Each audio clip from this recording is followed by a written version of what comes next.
Lake Powell is sitting at about 24% full right now, roughly 170 feet below its waterline from 1980. The Bureau of Reclamation just slashed water releases by nearly 20% and ordered emergency transfers from upstream reservoirs to keep the dam's turbines running. 40 million people depend on this water. And while engineers are scrambling to keep the system from failing, something unexpected is happening along the canyon walls. The lake is giving back what it took. Ancient ruins, slot canyons, waterfalls, and natural bridges that haven't seen daylight since the 1960s are coming back to the surface one by one. This story doesn't start with the dam or the drought. It starts with what the water is uncovering. Take the Escalante arm of the reservoir on the Utah side. Follow the shoreline past the 100-foot white bathtub ring stained into the sandstone, past the cracked mud flats where dead tamarisk trees poke out of the silt. Turn into a narrow side canyon called Clear Creek. The walls close in, the red Navajo sandstone rises overhead, and suddenly the canyon opens into a curved chamber with a waterfall pouring off the back wall into a clear pool. Ferns and cottonwood are growing on the floor. Willow is pushing through the sediment. This is Cathedral in the desert. It was thought to be one of the most beautiful natural spaces in North America, a curved alcove so striking that the people who saw it before the flood never stopped talking about it. In 1963, the federal government flooded it. For decades, it sat under hundreds of feet of murky reservoir water. Now the waterfall flows again. The plants are coming back. Seasonal flash floods have been scraping away roughly 20 feet of built-up silt on the floor, and the original sandstone is showing through. Standing inside it feels less like visiting a tourist spot and more like walking into a place that was buried alive and is slowly breathing again. Cathedral in the desert starts to come back when the lake drops below 3,605 feet. The waterfall returns at 3,580. The floor clears at around 3,557. The lake is well below all three of those marks right now, and it has been falling for a long time. The reservoir first hit a drought low in 2005, dropping to 3,555 feet and briefly showing the top of Cathedral before the water climbed back. Then came the real collapse. By April of 2023, Lake Powell hit an all-time record low of 3,520 feet, roughly 185 feet below full pool and just 22% full. A wet winter pushed it back up to about 37% by late 2023. That recovery did not last. The lake has been dropping steadily since, and the spring 2026 snowpack in the upper Colorado Basin is the lowest since 1986. And this is where things get complicated, because the same water loss that is revealing these places is also pushing the dam toward breaking down. Glen Canyon Dam is a 710-foot concrete arch sitting on the Colorado River near Page, Arizona. It cost roughly $155 million to build and claimed 18 lives during construction. Work ran from 1956 to 1966, and when the diversion tunnels closed on March 13, 1963, the Colorado River began backing up into 186 miles of canyon. At full pool, Lake Powell stretches 186 miles long, with nearly 2,000 miles of shoreline, making it the second largest reservoir in the United States. It took 17 years to fill. The reservoir reached full pool for the first time on June 22, 1980. 3 years later, in 1983, a massive spring runoff nearly tore the dam apart. Water overwhelmed the spillway tunnels. High-speed bubbles ripped holes in the concrete linings, and engineers had to bolt 8-foot-tall emergency plywood walls onto the dam crest just to keep the reservoir from spilling over. That was the closest the dam ever came to total failure. And it happened because there was too much water. Now, the problem is the opposite. What the reservoir swallowed was not empty desert. Glen Canyon held roughly 125 major side canyons, hanging gardens fed by year-round springs, and more than 2,000 ancient Puebloan sites. Cliff dwellings, grain storage rooms, underground gathering chambers, picture panels carved and painted on rock, and foot trails cut into the canyon walls by people who lived there from roughly 500 to 1300 of the Common Era. One of the most famous features was a 200-foot-high natural sound chamber called Music Temple, named by John Wesley Powell during his 1869 expedition because the chamber produced an 11-second echo. Powell and his crew carved their names into the sandstone walls, Music Temple vanished under the rising lake by the mid-1960s. A university rescue project tried to record the ancient sites before the water rose, but the teams only managed to dig out and study about 15%. The rest went under. In the 1950s, a handful of river runners floated Glen Canyon and tried to record what they saw before it was gone. One of them, a folk singer named Katie Lee, took 16 trips through the canyon and gave names to roughly 25 side canyons along the way. A photographer named Elliot Porter published a book of color photographs called The Place No One Knew in 1963, the same year the gates closed. The title said everything. Almost nobody had seen this place, and now nobody ever would again. The foreword held a line that became famous in conservation history. Glen Canyon died in 1963, and the people who let it happen knew exactly what they were losing. The conservation movement had traded the canyon away to save Dinosaur National Monument from a different dam. It became the most regretted environmental decision in American history. This decision seemed small at the time. It wasn't. Now travel about 30 miles northeast, into a side canyon called 50 Mile Creek. The walls narrow, the creek runs through, and overhead there is a massive arch of Navajo sandstone spanning the canyon. This is Gregory Natural Bridge, roughly 137 feet across, one of the largest natural bridges in the region. It was swallowed by the reservoir in 1969 and existed only in a handful of black and white photographs for over 50 years. In January of 2022, as the reservoir kept dropping, the bridge broke the surface. The first visitors in decades hiked in and found desert varnish already leaching back onto the stone. The bridge's roof becomes visible above 3,560 feet, and the full opening clears at around 3,552. It went briefly underwater again after a wet winter in 2023, then came back once more. Gregory Natural Bridge is not the only feature playing this disappearing act. Across the reservoir, side canyons that spent decades as flat lake inlets are narrowing back into slot canyons.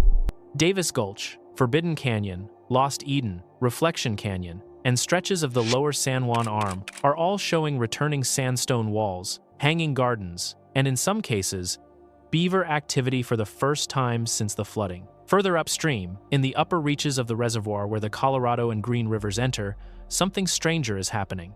Vertical walls of dried mud, some reaching 50 to 130 feet high, now line the canyon. These are deposits left behind by 60 years of river sediment settling into still water. The Colorado and San Juan rivers deliver tens of millions of tons of sediment into Lake Powell every single year. The San Juan alone carries roughly 75% of that total load. All of it gets trapped. The reservoir has already lost about 7% of its total storage to this buildup, and at the upper end of the lake, the San Juan Delta has been measured advancing as much as 130 feet in a single day. These mud cliffs have been given an unofficial name, the Dominy Formation, a bitter nod to the federal official who pushed hardest for the dam's construction. Chunks of dried mud the size of cars break off these walls and crash into the river below, and somehow, it gets worse. In Cataract Canyon, where the Colorado River enters the reservoir's upper end, at least 15 major rapids have come back. Rapids with names like Gypsum Canyon and Imperial that were buried under flat lake water for decades are running again.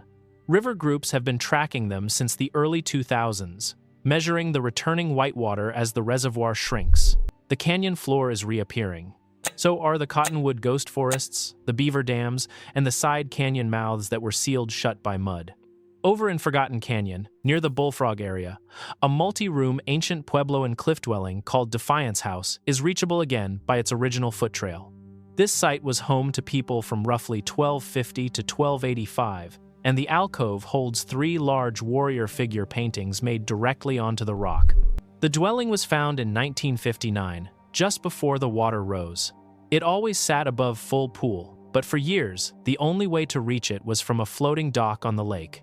Now, the original toehold trail carved into the sandstone by its builders is the route again. At least 1/4 of the 2,000+ sites that were recorded before the flooding have survived their decades underwater. Heavy stone structures held up the best. Carved and painted rock panels did not. Many have been bleached or worn away by half a century underwater, and some of the newly exposed sites are already being damaged by visitors who don't understand what they are walking on. If you're finding this useful, hit subscribe. We cover stories like this every week. While all of this is coming back to the surface, the infrastructure holding the reservoir together is under real stress. Glen Canyon Dam makes electricity through 8 turbines with a combined output of 1,320 megawatts. At full pool, those turbines historically produced about 5 billion kilowatt-hours of electricity per year, enough for roughly 5 million customers across 7 states. Those turbines need the reservoir to stay above 3,490 feet to work. Below that level, the water pressure drops too low and the equipment risks a process where high-speed bubbles form and collapse inside the machinery, essentially tearing the turbines apart from the inside. The lake is currently around 3,531 feet. That is only about 40 feet above the shutoff point. Power output from the dam has already dropped roughly 17% on average since the year 2000. The Navajo Tribal Utility Authority alone gets about 42% of its electricity from Upper Colorado River dams. If the turbines shut down, the power gap hits tribal communities first. Below the turbines, the dam has 4 8-foot-wide steel pipes called river outlet works. Their intake sits at 3,374 feet. These pipes were originally designed for short-term flood control, not for daily use over months or years. In April of 2023, a high flow test pushed 3,500 cubic feet per second through these outlets for 72 hours. Inspections afterward found major damage to the interior pipe coatings from the same bubble collapse process that threatens the turbines. A multi-million-dollar project is now underway to reline the pipes, but internal reviews have warned that even after relining, the outlets are not safe for long-term use at low water levels. The main release valves may need full replacement. These are 60-year-old parts that were never meant to carry the full weight of releasing water from the dam. If they fail, the upper basin states lose their only way to meet legally required water deliveries to the lower basin. If the lake drops below 3,370 feet, the point where no water can pass through any outlet at all, roughly 1.7 million acre-feet, would be trapped behind the dam for good, sitting still, heating up, and growing increasingly toxic. Meanwhile, the shrinking reservoir has already created perfect conditions for invasive quagga mussels, which were confirmed in the lake in 2012 and now coat walls, docks, and boat hulls across the entire reservoir. Warming water temperatures have also allowed smallmouth bass and walleye to spread and push downstream past the dam, threatening endangered native species like the humpback chub that have survived in the Grand Canyon for millions of years. The dam also traps something the Grand Canyon desperately needs. Before Glen Canyon Dam existed, the Colorado River flushed millions of tons of sand and sediment through the canyon every year, rebuilding beaches, sandbars, and shallow water habitats.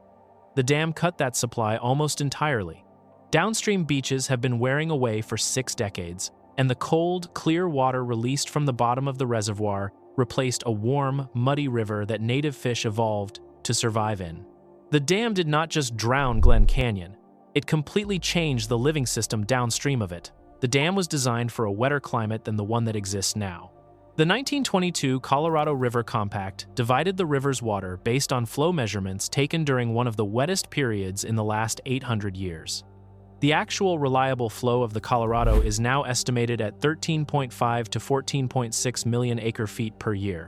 The compact promised 15 million. The math has never worked, and 26 years of severe long-term drought have made that impossible to ignore. The Colorado Basin entered water year 2026 with total system storage at just 37% of its full amount, down from the year before, and the upper Colorado snowpack sits at its lowest point since 1986. Lake Mead, the other major reservoir downstream, is hovering around 1/3 full and facing its own minimum power pool danger line.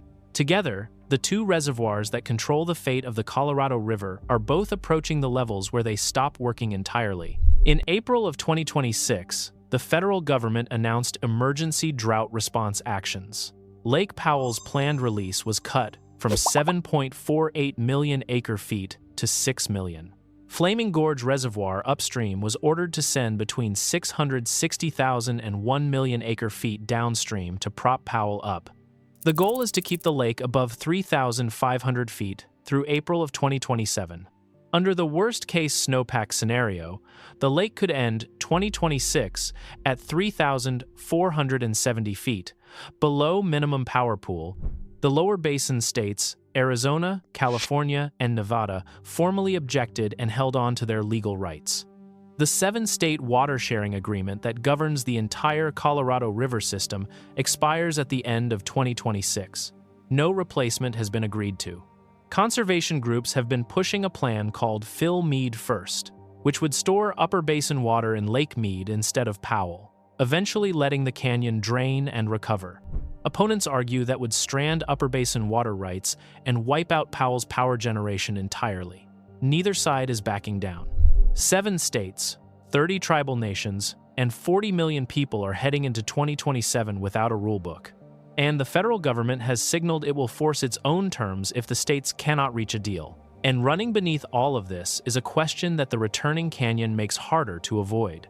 Glen Canyon holds deep meaning for at least 7 federally recognized tribes, including the Navajo Nation, the Hopi, and the San Juan Southern Paiute. Rainbow Bridge, the 290-foot natural stone arch near the reservoir, is sacred to multiple tribes. The law that approved the dam specifically required protecting Rainbow Bridge from flooding. The rising lake reached its base anyway. The Navajo Nation sued. They lost. The sites now coming back are not just rock formations. They are cultural landscapes that were taken without meaningful consultation. The flooding of Glen Canyon has been compared to flooding a national cemetery. The comparison is blunt, and it is not a stretch. Tribal groups are now pushing for shared control over the returning landscape, and the question of who owns what comes back is becoming as heated as the question of who gets the water. What is happening to the Colorado River Basin is increasingly understood not as a drought, which implies a beginning and an end, but as a permanent shift toward a drier climate. The river that feeds Lake Powell is not coming back to the volumes that filled it. The agreement that divided the water was built on numbers that never matched reality. And the dam that was supposed to store a century of supply is now struggling to keep its turbines spinning. Cathedral in the desert is flowing. Gregory Natural Bridge is standing. Ancient Puebloan trails are walkable for the first time in 60 years. 40 million people are watching their water supply shrink toward a line that shuts down the dam's power completely. And 7 states are heading into 2027 without a single agreement on who gets what is left. The dam that buried all of it is running out of the one thing it was built to hold. This story is not over. If you want to see what is happening to another critical water system in the American West, that video is on screen now.